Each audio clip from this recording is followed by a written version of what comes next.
Hello, everyone, and welcome back to another episode of Tourpreneur. My name is Mitch Bach, and I am very excited to be talking content marketing, growing a walking tour business, all things Louisville, Kentucky, and blogging and more with Lia Garcia, who is a CEO, I guess, of Practical Wanderlust, of Louisville Food Tours, of a whole bunch of other things that she's gotten up to over the time. And Lia, welcome to Tourpreneur. Thank you so much. I'm happy to be here. I like to call myself a CEO when I'm feeling really fancy, so I'll take it. I know. I'm a CEO on LinkedIn because I feel like that gets me the DMs that I want, and everywhere else, I'm just Mitch. I am not a CEO. Yeah. So you are a CEO of something rather sprawling, which is kind of a world of content marketing that you've created over the years, your husband. I was wondering if you could just start by telling us before the tour operator story, what have you been up to in life? What led you to this weird world of tour operating? Yeah. So um I'll start with where I grew up. No, I'm not going to go back that far, but it does come back later, so it's relevant. So I grew up in Louisville and eventually made my way after college to California. I spent 5 years in the corporate side of things, in the fashion world. And the minute I sat down at a desk, I was like, this isn't going to work out. This is not for me. So I started saving up, and about 5 years later, I quit my job and traveled for a year with my husband, at the time, my new husband. So we took a year-long honeymoon, backpacked all around the world. And while we were doing that, I started a blog. And this was back in the days when blog was like, one of those things that not everybody had heard of. And so it was, to me, it was just kind of a fun way to tell my family and friends back home all the adventures that we were getting up to without having to repeat myself a lot.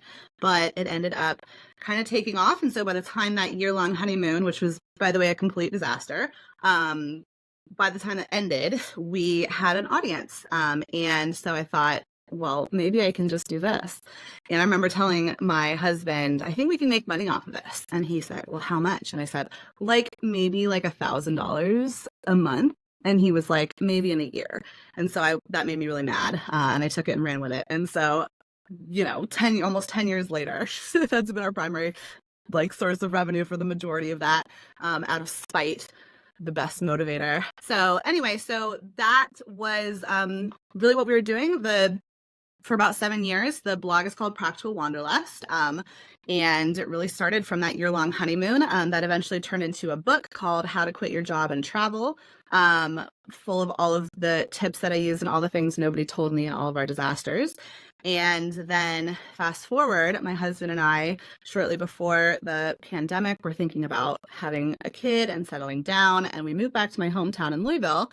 And my headspace was kind of thinking about, we had grown the blog at that point to be one of the largest travel blogs in the world. So we had a very large audience and we were traveling all the time. And I just really was like, what if we just settled for a bit? And this was 2019. So be careful what you wish for. So, after that, everything changed, but we settled down, and I really wanted to focus on having more of an impact on one community rather than having a little impact on all these places around the world and all these different businesses. And I wanted to focus on Louisville. So we moved back to my hometown, had a baby, started a local travel blog just about Louisville, which is called Let's Go Louisville.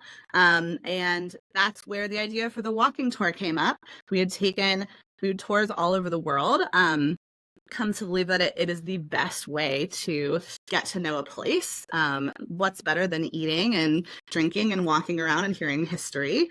And there wasn't one in Louisville. And I thought, well, I'm a storyteller and we can do this. This can be what we are really focusing on. So I took all of my background from content, and I took my husband's background. He'd been a teacher for about a decade. And I said, come work with me for a little while. We've got a toddler, so this will be easy, right?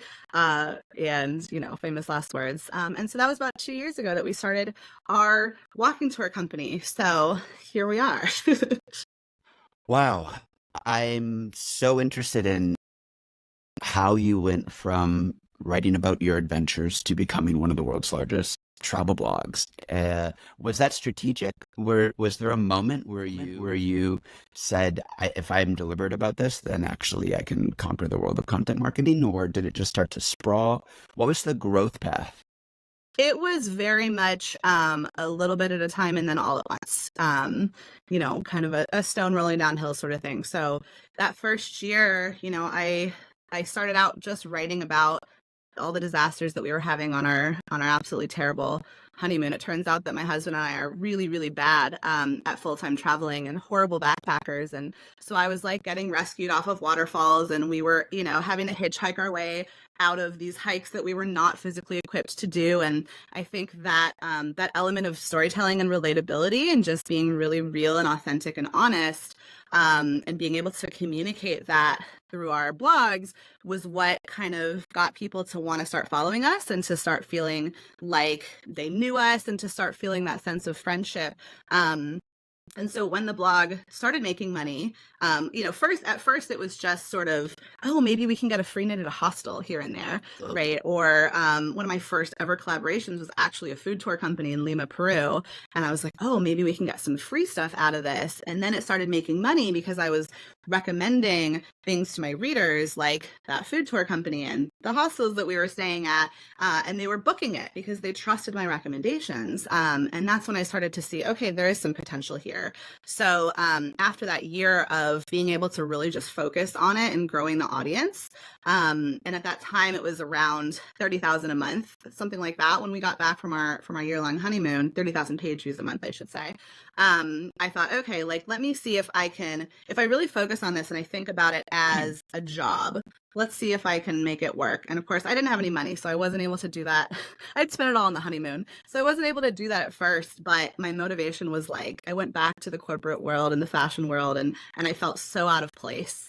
And so I just wanted to travel, and that was my motivation. So I doubled down on the business side of things at that point. And, once I was able to increase the income to a few thousand is when I started thinking, okay, I can see this as a business, right? This has all sort of happened a little bit by chance and a little bit by luck. But if I take the things that are working and then I iterate those things, and I duplicate what's working and grow, then I'm going to be able to actually make this my focus. So that was around sort of the $2,000 a month income point. And then once I started really focusing on it, it grew to $10,000 a month very quickly. Once I started adding team members in that could iterate for me, that's when we can really start to see the progression, doubling and tripling that. So at that point, I was thinking of things much more as a business, but that took me a few years in. The beginning of it, and I think the most essential piece for any content creator, was just building that authenticity, developing that trust and that relationship with my readers, and letting them know who I was before I tried to sell them anything. And I was just so fortunate to have had a year where I didn't have that pressure to try to sell anything to anybody. That really worked well. So, what is the monetization strategy with the blog? Is it advertisements? Are you doing brand partnerships? What kind of things are driving that income? So my thing has always been focused on passive income, because I like to say that I'm a lazy CEO. I prefer to not have to answer to anybody and just make money while I sleep, wouldn't we all? So I've always focused on passive income. So passive income, it's never fully passive. There's that investment up front, but then it continues earning without you having to go out and do any sales, right? So sponsorships have always been a very small piece of the puzzle for me. I do sponsorships, but I'm never really going out and looking for them. They're coming to me and I'm saying, oh, okay, that sounds like fun. So our majority of our income comes from two sources: ad revenue, display ads. So if you go to my site, practicalwanderlust.com, and you're reading, there's a whole bunch of ads. I'm annoyed by it too. Everybody's annoyed by it, but that's how we're keeping our content free for people to enjoy, just like every other publisher at this point. So the other piece of it is affiliate marketing. And that is a link where I recommend something such as an item of clothing, a tour, a hotel, an activity. And I'm saying why I like it, why I think that our readers should buy it. They're clicking through and purchasing it, and I'm getting a little bit of a percentage commission. And over the course of however many months and however many readers, that really does add up. So that it's kind of almost a like 48-48 split for me. And then sponsorships is like just a little tiny bit. Yeah. Did you receive a lot of pitches from tour operators wanting their tours to be promoted, or what were some of the things that were being pitched to you? I don't really receive a lot of tour operator pitches. No. The tour operators that I have partnered with, it was sort of in the early days, when I didn't have a huge audience and I wasn't comfortable asking for money yet.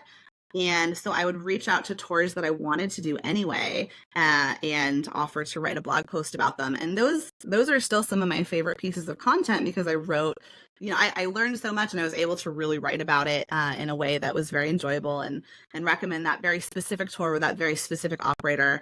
And those always do better than just saying, oh, take a food tour in Louisville. It's fun, right? You really want to talk about this specific food tour, goes to these neighborhoods, talks about this history.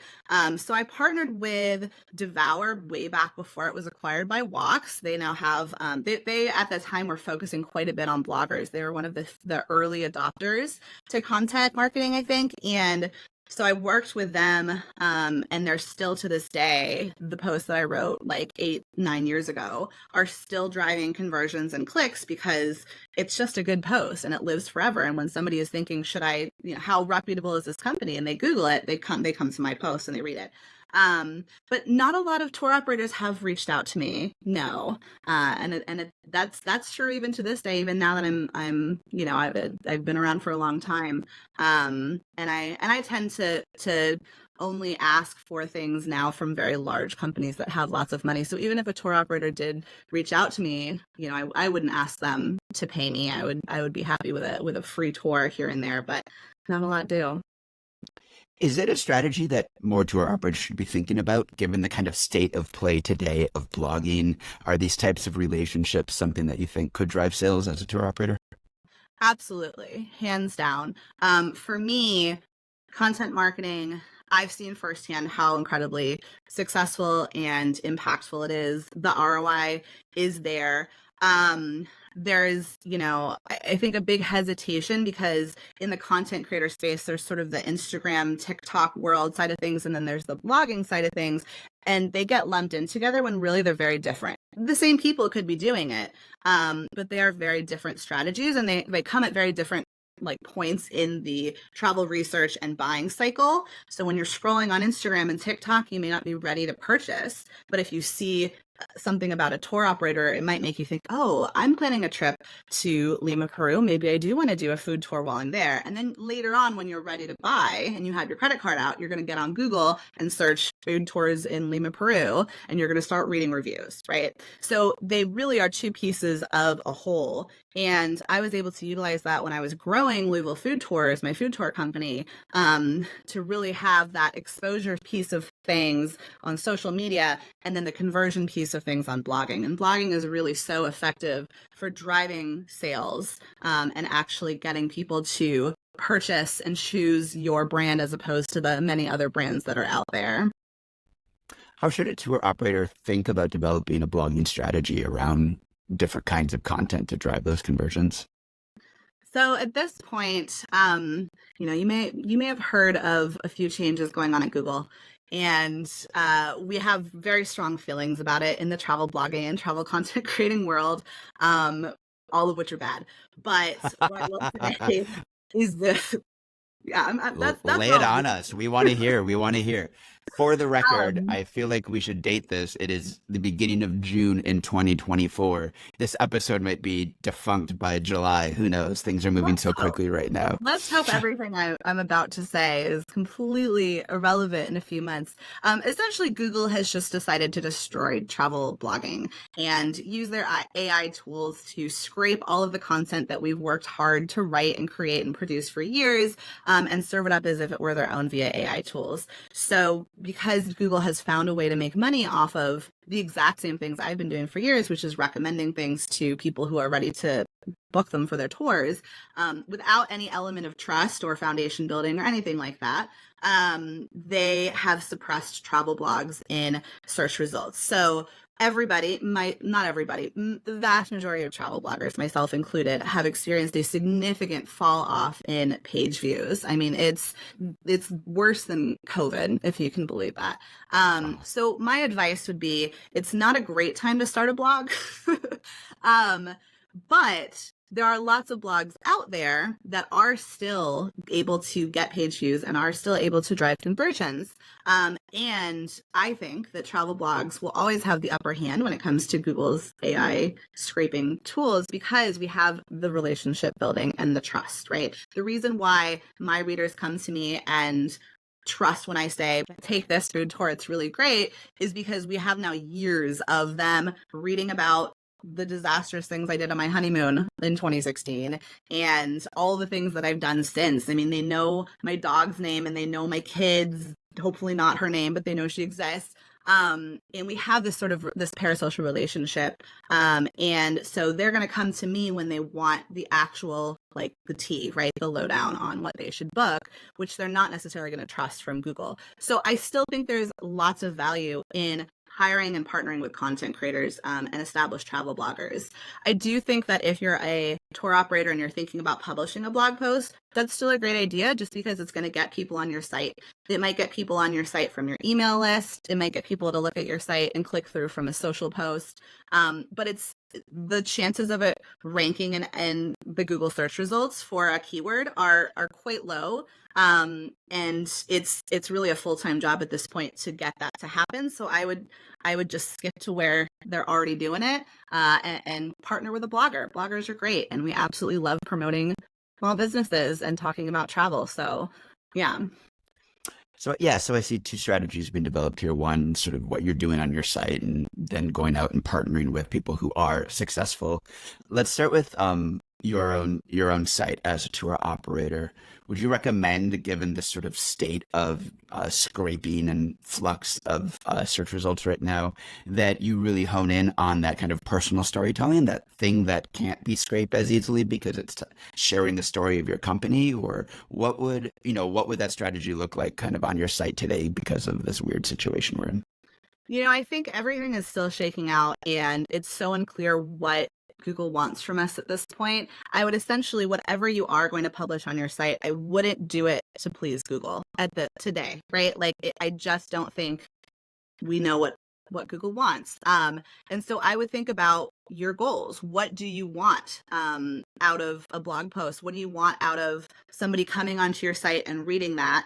And then now that they're on your site and they see, oh, also they run tours, right? So whether that's somebody that's already heard from you, maybe you're doing remarketing, are you bringing them back in and talking about a different destination that you have a tour to? Or are you talking about your personal story and trying to build that relationship so that people will feel that trust and will come back and book with you again? I think it's going to be something different for everybody. But, if you would have asked me this 6 months ago, I would have said, oh, write a destination guide, write the 14 best restaurants in your city, write the best places to, take your dog, whatever it is, right? Whatever tours you do, write something that's relevant.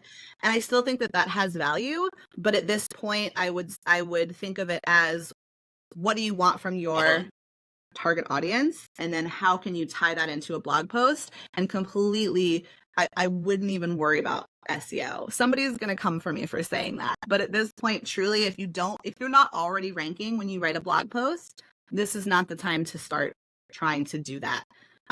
So there may be one keyword that you can rank for. Like, so for me, the keyword is Louisville food tours. If you Google Louisville food tours, I'd better come up.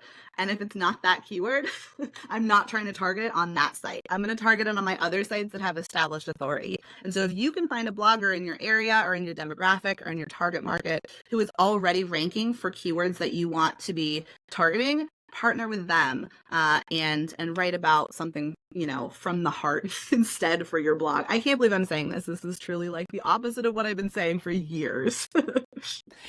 It's a topsy-turvy world right now, isn't it, with this? I mean, that's why I wanted you on here, because you're right on the front lines of dealing with what this content is, and you've built up sort of this personal brand as well. I'm interested in hearing a little bit of what your thinking was around how to differentiate yourself and be as unique or specific as possible in who you are as a travel blogger, while also making sure that there's commercial appeal. What does that look like? For me, it's always come down to authenticity and trust and honesty. I think there's a lot more value in telling people I went to this place and I didn't book in advance and I didn't think through what I was packing, and so I was hot and sweaty the whole time, and then I went in over my head on this adventure and it just didn't work out for me. And then telling them, here's what I would have done. Now that I have all this benefit of experience and all of the screw ups that I've done, here's how I actually would do this right. Maybe next time I hire a tour guide to take me, and so that I don't have to do it myself, right? And so I think a lot of the sort of social media travel influencer content that we think of when we think of social media travel influencer content is this beautiful sort of idealized version of what travel looks like, right? You're beautiful and you're perfect and you're not sweating and you're drinking Mai Tais on the beach. And maybe that's true for some people and good for them, but that's never been my reality. My reality is that I'm covered in sand and I'm hot and I'm sweaty and I packed all the wrong things and I slept through the thing that I booked that morning. So I've always talked about the honest side of things. I've always talked about all the things that I did wrong. And because I was able to talk about it really openly and honestly and with humor, which people actually enjoy reading, then they're still with me and they're still invested and interested when I get to, here's the things that I would have done better, right? Like this hotel was way too far from the city center. So in the future, I'm going to book this hotel, which I found after I got home, but it looks amazing. And if I were to go back, I'd book that hotel. They're much more likely to book that hotel because I've now done the sort of evaluation and mistake making for them. And I that's always kind of been where I learn from and what I give to people through my storytelling. And so building my personal brand has been, one of the best compliments that I get when I am recognized in public, which happens from time to time, always in moments that I'm completely not ready for. And, have probably just finished like saying something that I didn't want them to overhear. But anyway, when I am recognized in public and I meet a reader and they talk to me, one of the best compliments that I get is, oh my God, you talk exactly like you write. Like you sound exactly the way that I thought that you would. And I think that that's the best and most effective way to be a writer, is to have that storytelling really come through and have that voice come through. And, even just from the time that we've been on this podcast, you can tell that I just kind of go on and on and on and on. And my blog posts are very long. It's the exact same. I'm bad at self-editing, but people, because they're interested and I'm saying things that are humorous and I want to talk to them and have a conversation with them like they're a friend and like I'm letting them in on something kind of private and, sort of secret, and I'm giving them the real tea on truth on things. It keeps them invested and it keeps them interested. And I always want to be like your know-it-all friend that has all these recommendations, and you're going to come to me first when you want to know what to do and where to go. So that's kind of my whole vibe. So you've got these tour operators that you're recommending partnering with the right content creators in the sort of blogging sphere. Are there tools or strategies that come to your mind in terms of what a tour operator should be using or thinking about when making that selection amongst 3,000 potential blogs? So I'm going to say something that's going to be a little unpopular for tour operators. Bloggers prefer to partner with OTAs. I'm sorry. They've done a really good job making it very easy for travel bloggers. Get Your Guide and Viator each have very well fleshed out platforms with fantastic reports and automated payments, and they're just great. I actually just spent the last year on the Viator affiliate advisory panel, helping them to build out and design their affiliate backends, and they know the value of bloggers and they're investing quite a lot into it. So as a tour operator, you're going up against those OTAs and you're actually pulling bloggers away from them. So you have to think about what can I offer that is better than that OTA. So you've got a commission there, right? So as long as you're paying less to that blogger than you are to the OTA, you're coming out ahead. So I would use that to your advantage. I would say, even the top bloggers like myself, have a cap out of about 15% for a tour. That's going to be very good. Most are going to be in the 8 to 10% commission range. So if you're able to offer a 12% or a 15%, that blogger is going to do the math in their head and think, okay, this is actually beneficial to me to switch. You also want to think about cookies. is Viator able to offer a better cookie than my built-in platform is able to offer? Do you have any control over that? Is there a way that you can do it sort of cookie-less, right? If they can use a code when they book and you're going to be manually paying them, but it's never going to expire. Anytime somebody uses that code, they're going to get a commission. So you have to sort of think about the things that Viator and Get Your Guide and the other OTA platforms, those are the big two, are providing to bloggers, and think about how you can benefit them. Obviously, getting the ability to experience your tours is first and foremost for a lot of bloggers. If they can take the tour, produce content on it, get pictures, get that firsthand impression, they will be able to drive conversions better because they can speak to the tour firsthand. That's not always feasible. Obviously, if you're running a multi-day tour, that can be very challenging. But if you can find ways to make it pay out for you, such as maybe that blogger is spending the whole time taking pictures and videos, can you get a licensing agreement where you can use those pictures and videos for your own social marketing and for your content and for your website? That now has become very lucrative because you saved yourself hiring a photographer and a videographer, and you're getting access to their audience in the form of affiliate marketing. So bloggers can actually be kind of a 2-for-1 deal in that sense. And when you have a big blogger with a big audience, think about ways that you can pull them away from the OTA and then also find ways to make it financially viable for yourself with some of those deals. So don't just think about how many reels can I get them to post, or how many blog posts will you put my affiliate links in. Make it such a juicy deal that they really want to be shouting about your blog or your tour from the rooftops all over their content, because they're going to make enough money from it that it really is, and also genuinely because they want to, but also it's going to be financially lucrative for them to do so. Are you thinking strategically in a different way about how a partnership looks with a blogger versus an Instagrammer, a TikToker? And are these two worlds often overlapping, or do you find there are real silos of creators that have taken a certain path? That's such a great question. There are absolutely silos. I am a blogger. You can go to my Instagram, and I haven't posted on it in maybe years, and I don't have a huge following. I mean, it's like 20 something thousand, right? It's not tiny, but you're going to look at that and think she's not one of the biggest travel and content creators in the world, but you only see my blog analytics. It's completely different, right? I'm a storyteller, I'm a writer. And when I write an Instagram caption, it's so hard to get myself to stay in that caption, like characters, right? And nobody wants to read them anymore. They just want to look at videos. So there are completely different skill sets.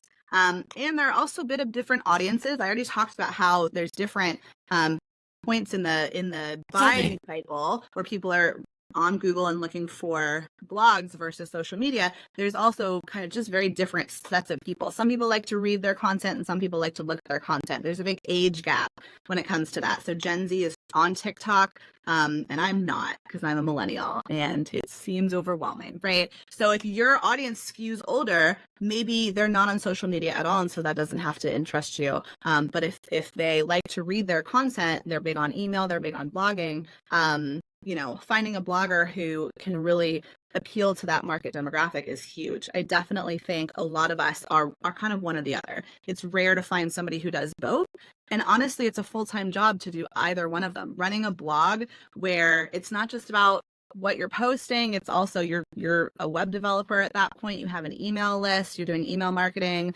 You have to market every single one of those posts to get it to rank. You're an SEO. There's so many other skills that go into that. When you're a content creator for social, you have to be a photographer, a videographer.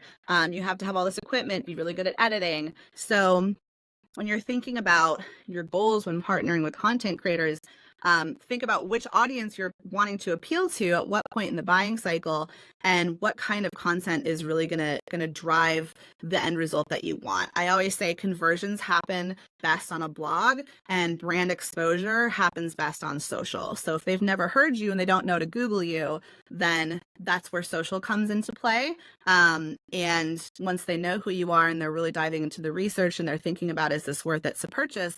That's when I would partner with a blogger. Are you as an operator, if you're creating these types of relationships, are you utilizing your booking software to generate affiliate links or any types of ways in which you can kind of automate that process? Yeah, so I use Fair Harbor, and I don't necessarily love their integrated affiliate program. I don't love it as a blogger. I do have some partnerships because I really love that tour operator, and they aren't on any OTAs, and so I'm going to partner with them on Fair Harbor.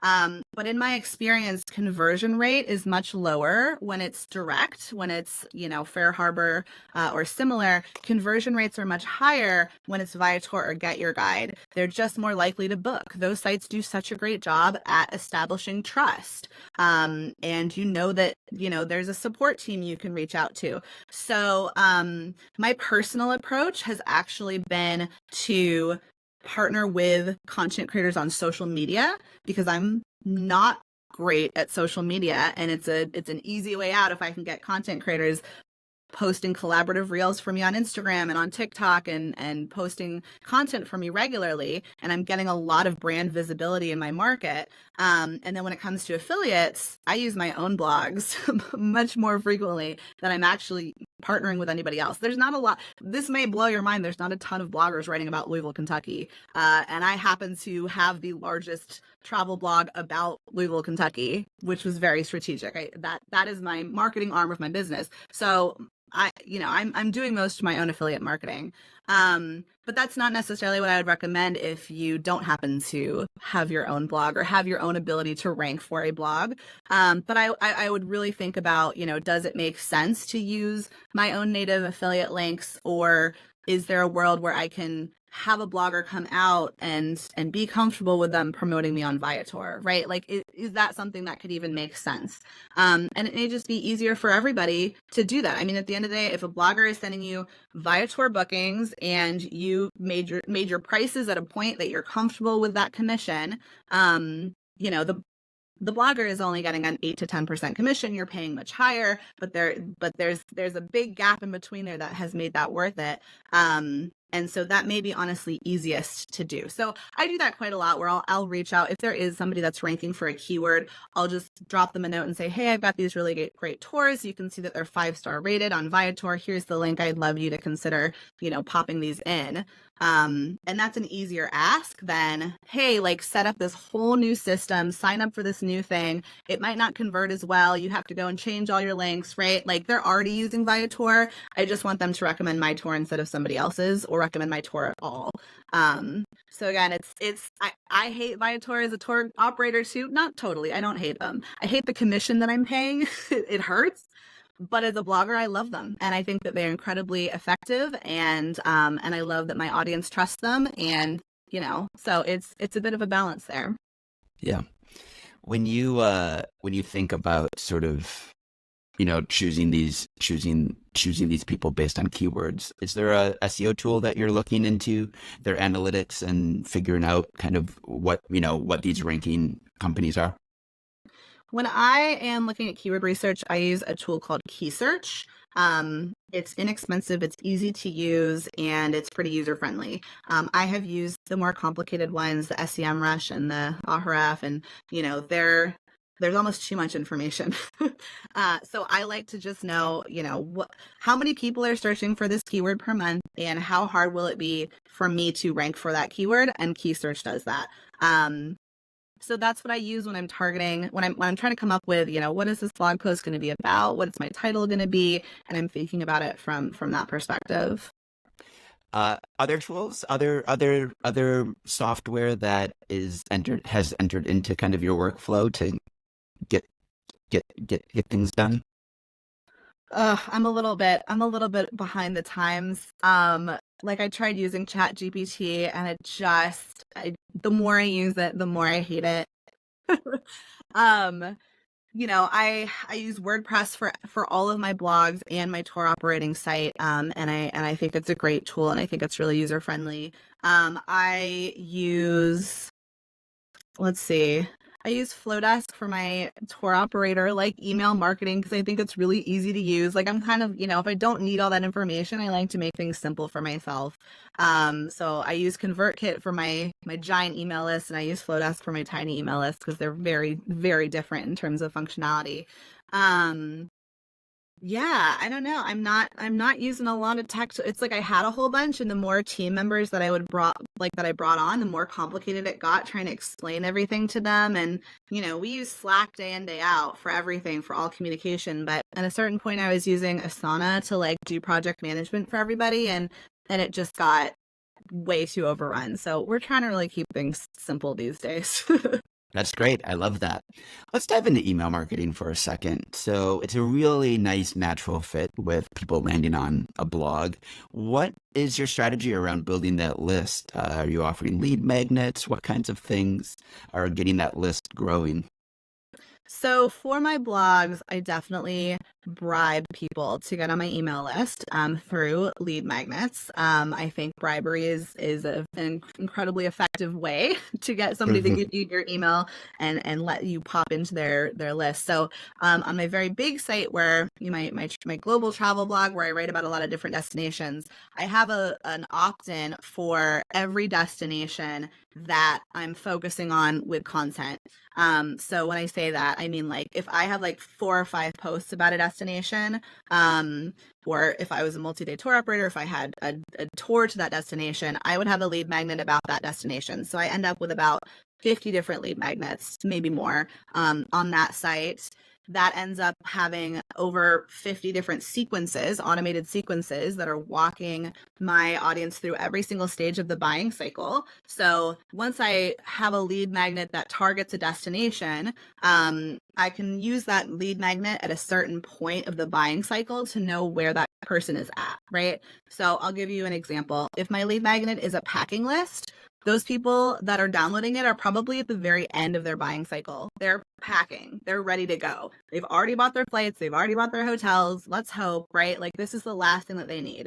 So that doesn't give me a lot of room as a blogger for selling them things, right? For recommending things because they've already booked it. Whereas if I give them maybe a general destination guide or an itinerary, something like that they can download, they're more in the research stages of things. They're not quite sure yet what they're going to do, and they're still open to suggestions. So I would have then an automated sequence that walks them through each stage. So, hey, have you booked your hotel yet? Here's some tours in the destination I recommend. Here's a bunch of cool restaurants that I really like. And oh, by the way, the very last email is, hey, here's some things you're going to want to buy before you go to put in your suitcase. Like here's your packing list, right? So I've kind of like made it go through this buying cycle. That's what works for me as a content creator. From the food tour operator side of things, I'm still figuring it out. I'm not entirely sure what works well for email marketing for a food tour operator. If anybody knows, please tell me. But that's what works really well for me as a blogger. For my local destination blog, my Louisville travel blog, I have everybody segmented out as visitors and locals. So I know for those locals, I can retarget them for my food tours all day long. Have they done it yet? Here's a coupon. Bring your friends, bring your out of town, visitors. And then for the visitors, it's the same thing as my travel blog where I'm targeting them at a certain point in their buying cycle. And I'm trying to answer questions that they may have with useful suggestions at each step of the way. When you're sending out these automated sequences, over what period of time is it? And how frequently are you sending those automated follow-up emails? So that will depend on what destination it is. If it's an international destination, I know that there's a much longer lead time. Based off of data, we know that customers are usually booking those trips 6 to 8 months in advance. They should. I don't do that, but I know that I should. So I need to give them a lot of. It's a good lesson. Don't actually assume other people travel like we do because we're usually weird. Yeah. Yes, that's true. So I kind of try to find a little middle ground. I'm assuming that they're on my site looking things up because they've already booked their flights and they've already decided to go there. I'm not necessarily introducing this place for the very first time to them. They probably have a little bit of knowledge, right? But I'm hoping that they're gonna like my content so much that they're gonna want as many of my recommendations as possible. So I'm trying to shove all of that whole sequence in about 30 days or less. Because I'm assuming that this is somewhere within that 6-month time period, but they need time to book things. They need time to buy things. So 30 days or less for that. For domestic trips, that gets even shorter. Because, this could be a weekend trip that they're going to a week from now. It's about a 3-month average if they're flying, but if it's a drive-in destination, that could be much, much shorter. So I'm going to try to squeeze that content, and I'm going to send them an email every few days and try to get, 5 or 6 emails in the space of a couple of weeks. I don't want to annoy them too much, but I want to make sure they get all the information they need before they go on their trip, because it's generally actually helpful information. And if they're continuing to opt in, it means they want to hear from you. You don't need to apologize for being regular and consistent and showing up for them. Yes, exactly. And I like to let them know, hey, I'm going to be sending you a bunch of emails. Feel free to opt out and stay on my list. Otherwise, I will have so many tips for you. Just wait. It's going to be great. That's awesome. That's awesome. Let them know instead of them wondering, God, when is this going to end? She's right. Just got 3 emails about deodorant and shoes. So let's kind of finish this conversation as a food tour operator. You are 2 years old, you said, but when I visit your website, you look a lot, not you, but your company looks a lot you older. You You look a lot more mature as a food tour operator than a 2-year-old company, which means I suspect you've grown pretty quickly. Talk to me about what that journey's been. Yeah, we've experienced really incredible growth that really surprised me. So when we first started, I had a 6-month-old baby, and my husband was running about 2 tours a week, maybe, and even that felt like too much because I had a 6-month-old baby, and that was all that we could really do. By the end of the first year, we had expanded to a team of about 15 to 20 part-time guides. And we had gone from running 2 tours a week to running over 35 tours a week. And a lot of that, I was able to kind of hit fast forward a bit because I had this content marketing background. So in terms of getting the audience to find my site, getting that site to rank, having the content marketing and exposure, my blogging background, and having 2 blogs that were ranking for keywords in my destination was a huge boost. So that really helped things so quickly. The other thing that helped us grow so quickly was needing to outsource immediately. Again, there's nothing like having a baby screaming at you to think, I can't do this myself. So we hired guides very early on, and that allowed us to then expand quickly. So supply kind of met demand, and we've grown very quickly. So we now currently have a team of I want to say about 17 to 20 guides. I think we're doing something like 40 to 50 food tours a week. I could be wrong on that, but anyway, it's been amazing, and it's been a great growth, and I'm very I feel very fortunate that I've had all this background knowledge and these years of building these other sites that I could sort of use to help grow that food tour business quickly. What was it like trying to find 17 to 20 excellent guides within a short period of time? What was your strategy for finding, recruiting, training them? We are so fortunate. And this may come as a big surprise to a lot of people, but Louisville, Kentucky is one of the best destinations in the United States for actors. We have an incredible acting community here. We have the longest running Kentucky free Shakespeare in the Park festival in the entire country. We have incredible community theater here. There's no shortage of talented actors. So that's where we started. We started hiring actors. We said, this is going to work great with your schedule because we are going to let you have this incredibly flexible schedule. We'll give you a script that you will memorize. You don't have to stick to it every time, but that's where we're going to start you out. So from the first few people that we hired, we got a lot of word of mouth recommendations. People like to say, hey, I work for this really great company. They love working with actors. They treat us really well. And so we kind of started having people come in because of that. The other area of of expertise that we target are teachers. My husband was a teacher for the last 10 years, and it's like the same exact skills. You're corralling people, you're delivering information, you're making changes on the fly based on what you're noticing about people's interest levels, or, you know, whatever things are happening that you need to react to. And it turns out there's a niche overlap between actors and teachers too. It's like all the same skills. So that's almost every single one of our guides is an actor or a teacher or both. And you know, we've gotten to a point now where we've had to kind of stop taking referrals because we have more guides than we can give a good amount of work at this point. But hiring talented people came very conveniently in that sense because of the pool of talented actors and teachers here. What have been some of the sort of growing pains that you've struggled with, or in retrospect wish you had sort of learned sooner or done differently as you scaled so quickly in just a matter of months? You know, I'm discovering new growing pains every day.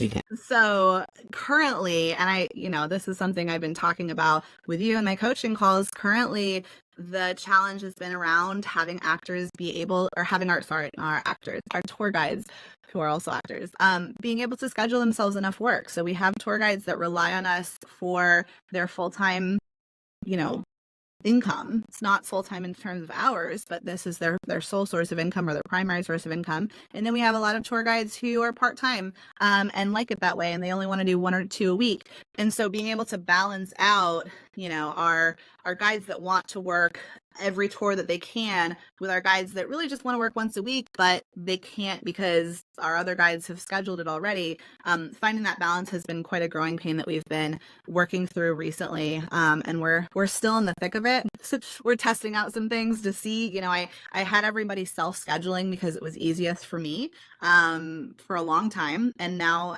that may or may not actually be what's best for the company. So we're kind of figuring that out as we go.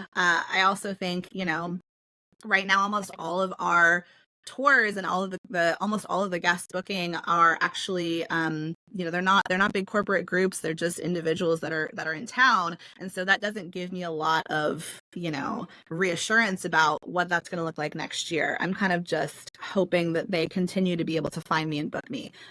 So I'm starting to really focus on growing that corporate side of things, and hopefully having some relationships with companies, with DMCs, with event marketing firms, with travel agents that are, you know, kind of doing the work along with me to find these clients and deliver them to me. And I'd really like to have some more solid relationships like that instead of what we're at right now, which is just every single person is an individual with their friends and family, right? That's not the most secure place to be. It's precarious. It's great until suddenly you wake up and it's not great. It's a little bit like the Google SEO changes suddenly Right. collapse a blogging empire. You know, we've all seen destinations get a sudden, you know, bad reputation in the news, and nobody wants to go there, and you see demand completely change. I just actually shared in the Tourpreneur newsletter fact that the city of San Francisco is courting Chinese bloggers and influencers right now because they've seen the domestic, you know, American market drying up. As Americans, for whatever reason, you know, are perceiving the city in a certain way, and they're going after a completely new market. It's a scary thing to have to wake up and try to do from scratch when you're a small operator figuring out a whole new marketing or acquisition strategy. What where are your customers finding you? Is it mainly through that destination blog that you've cultivated, or is it a mix of OTAs? So for us, it's primarily SEO in general, right? So it's either of the blogs. It's Googling things to do in Louisville, which I rank for on both blogs. It's, you know, looking up best tours in Louisville. Yeah, I think everybody for the most part is coming from SEO. I also had to do a little bit of building. So let me back up. When I first started, I chose the name Louisville Food Tours because it was a keyword with a very small amount of traffic, and that let me know, okay, this is going to be easy to rank for, and a few people are already searching for it, right? Since I started, that keyword has now significantly grown in traffic. And I think that's because I put something there, right? So there's also been a little bit of growing interest in my product, which didn't exist before. And that has come really from social media, right? So our local destination site is one of the largest local Instagrams in our area. So, we're able to market to our local destination using that. I've been targeting aggressively lots of other local influencers. We partner with as many local influencers as we can. We're partnering with influencers in regional destinations. So even though I know that they're unlikely to convert just because they saw a reel, they now know that there are food tours in Louisville, Kentucky. Maybe I want to go to Louisville. It looks really fun. Maybe and they're going to go when they're ready. They're going to go into Google and they're going to search for Louisville food tours and I'm going to come up. So that's it's an indirect connection that you can't necessarily look at the analytics. Like I know, I was working with a marketing firm for a while doing my ads, and they were saying your social ads don't convert. You shouldn't be spending any money on your Facebook and your Instagram ads because they're not converting. And every time I would push back and I would say, I know they're not going to convert. It's just about getting my name out there and getting my product out there so people know it exists, so that then when they do Google it, I'm going to rank above Viator with those Google ads, or I'm going to rank in the search results organically with my sites. So there's a little bit of sort of taking people from social, pushing them over to SEO. So even though I say everybody comes from SEO, that's just how they got to my site. They may have heard of me through social instead, or, I also have a pretty aggressive PR strategy. So maybe they've heard of me in the news or something like that. Right. But I want there to be something in their brain that says there are food tours in Louisville, Kentucky. Like when they think, oh, what's in Louisville? Bourbon, horses. Now they know there's food tours too. So they're going to go and find me. Yeah. It's, I live in New York City and the job is to capture demand. I don't need more people to know about New York City. There's 68 million visitors. You're creating demand, and it's a different strategy. And you're right, that top of funnel work that is always annoying because it feels like you're just putting stuff out into the ether is making those connections. I would say almost especially now that social is being used as kind of a discovery mechanism for people searching for things to do, or whatever, right? Like they're turning, more, not more than Google, but TikTok has become an insane driver of people trying to figure out how to plan a trip. And so if you're showing up in that customer journey where they're like, I want to go to Kentucky, and they're watching an influencer go to Kentucky, pet a horse or whatever they do, and then also take that food tour, that's really powerful. Yes. Yeah. Top of funnel is so important, especially for smaller destinations. Even for New York, I go to New York frequently, but I have so many like little reels saved of these very niche places in New York, or these very niche activities in New York. But for me, it's truly like, hey, come to Louisville. It's great. We have things, it's lots of people we love have Louisville, but we have actors and teachers. we too. they all work for me. So I just want to finish by tying the pieces together on your website, because one thing that I really loved about visiting your website was I think that you took some of the lessons learned from your content marketing and authentic storytelling life, and applied it to things like your About Us page. One of the things that I see often in early stage walk-in tour businesses, or just smaller day tour operator businesses, is that they've really removed themselves from the equation of the storytelling. So they talk about the food tour company as a kind of a big entity and in generic terms of what they do. You took a really different approach on your About Us page. It's you and your husband hugging each other in like 19 different photos and talking about what you two as it's a compliment, that you've tied your company mission so clearly to who you are as a duo. And I was wondering what your thoughts behind that was, because I think it's really powerful. Yeah, it was not where I started out. If you would have looked at my site a year ago, I wasn't really on it at all. And I made the choice to add us back into the narrative because it has always been what has worked for me on the blogging side of things. I've always been, it's always been about my husband and I and our journey, starting with that honeymoon. And so, yes, we are kind of pulling people from that part of our journey and saying, hey, come to Louisville. And if you do take a food tour, and that's happening from time to time. So I want that element there.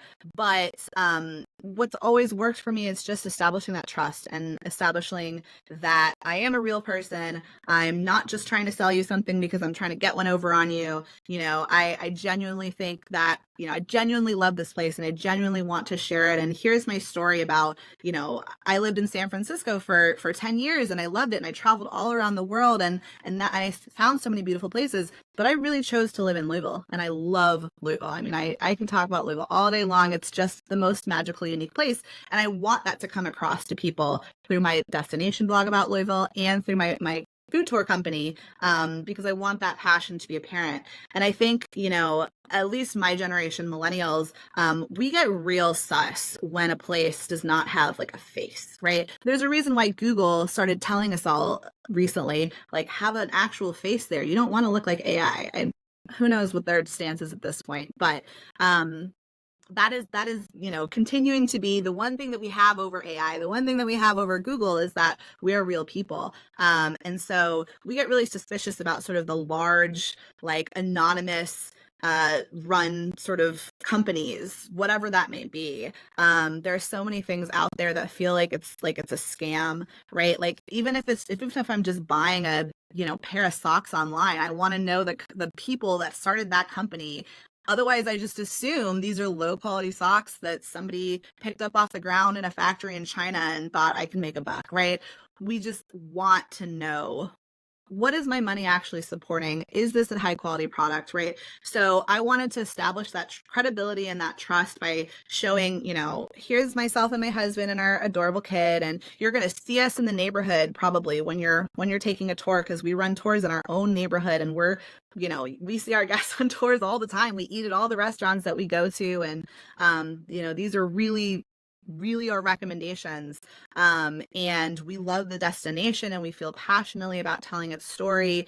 We are local, we have these local roots, and I think that those are all kind of things that signal to a certain kind of customer, the customer that we really want, that we are authentic, we are local, we are a small business, and those are all things that make people feel comfortable spending what for many people is quite a bit of money with us. So that was really important for me to convey and just to establish that trust and credibility and authority. I think that's a brilliant way to end this. Wonderful advice. We've covered such a vast terrain, so thank you so much for sharing so authentically kind of your journey and your struggles with our tour operator community. I wanted to end with just asking you, you've been all around the world, you've blogged about it everywhere. What is a destination or a moment that sort of sticks in your mind as like quite memorable or remarkable? Oh gosh. So my favorite place, my favorite country that we've been back to like 5 or 6 times is Colombia. I love Colombia. I love everything about it. But one of the worst experiences, one of the most memorable experiences that I had was in Colombia.